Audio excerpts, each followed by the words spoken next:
Friday, March 18th, you should be reading Deuteronomy chapter 4 and chapter 5, as well as Luke chapter 6. These are just 3 chapters, so if you kind of fallen behind on your reading plan, this is a great day to play catch up. So that way you can keep moving forward with us as we learn together from the Word of God this year. I hope it's been an incredible journey for you as you see God's story unfold from Genesis as we work our way through the entire Bible to the end in Revelation. Remember, Deuteronomy, as we talked about yesterday, is just this word that's from the Greek translation of the Old Testament that means second law or repeated law. Because everything we're going to read in Deuteronomy, we've read before. It's Moses and God's shortened version of what has happened in Exodus, Leviticus, and Numbers because they don't want these new people to forget what God has done and not be able to go into the promised land. Remember, they are about to enter into the promised land. If this is the makeup, if this is a map that you're staring at of Israel, you have Israel right here, Egypt down here, you have Syria up here, and over here is desert and the lands of Moab, and right down the middle of it is the Jordan River and the Dead Sea. They're about to cross over the Jordan River into Jericho to seize the land that God has promised them 40 years ago. They didn't get to go into it that time though, because 40 years ago their parents chose to distrust God, even though they saw the deliverance of God, remember? They didn't trust him. So this is why Moses calls them together in chapter 4, which you should read today. Verse 1 says, "Now Israel, hear the decrees." When you see the word "hear" in Deuteronomy, "hear" doesn't just mean listen up. The word used here actually means to listen up and follow through, obey. Hearing in the Old Testament had not to do with just listening. Hearing always has to do with following through in obedience.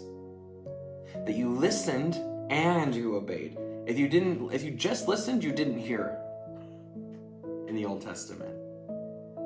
But if you listened to what God said and put his words into practice, then you heard what God had to say. Which is why Moses says, now Israel, hear the decrees and the laws I, Moses, am about to teach you, that God has given us. Follow them so that you may live and go in and take possession of the land the Lord, the God of your ancestors, has given you. Short version. Guys, don't mess up like your parents. Don't mess up like your grandparents and the generation before you who saw the promises of God and didn't get to walk into the promised land because they distrusted God's deliverance. And instead, obey right away. My dad had a saying growing up. He would say, obey right away, disobeying brings pain. And as I was a kid, I thought pain meant for me. Pain meant that I was getting a swat. Pain meant that I was going to be grounded. Pain meant that I was going to have things taken away from me. But as an adult now, that I have children of my own, I've actually recognized that there's more to that statement. There's more wisdom in that statement than I first thought as a kid. Obey right away, because disobeying brings pain. Because I've noticed as an adult that when I disobey, my pain I cause is not just to myself. My disobedience brings pain to those around me too. My disobedience now as a married man brings pain to my family. It brings pain to my wife. It brings pain to my daughter. When my daughter disobeys, it brings pain to her mom and I and to our family. There's pain beyond us because disobedience is sin. It's rejecting God's plans for us, right? Especially when we're talking in case of the Bible. When we disobey God, we're sinning. We're rebelling against him. And because of that, we not only hurt our relationship with God, but with each other as well. Disobedience brings pain.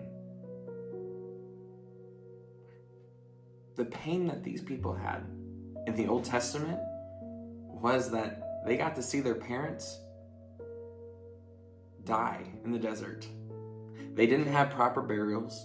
They didn't get these lands that would become their homes for generations to come, that they would get to go see the promises of God. They didn't get to do any of that because their parents, though they saw the mighty hand of God take them out of Egypt, they saw the mighty hand of God deliver them water, they saw the hand of God bring food from heaven, they still said, nope, God can't do this. So their children got to see the pain of their parents knowing and seeing the promises of God, rejecting it, still didn't get to enter into the promised land. I don't want that pain for us.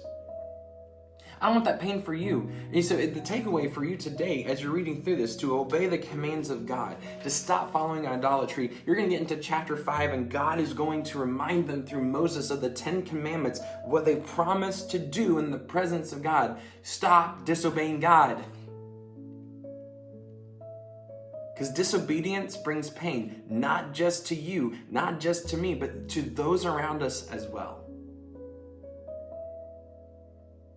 Obey right away.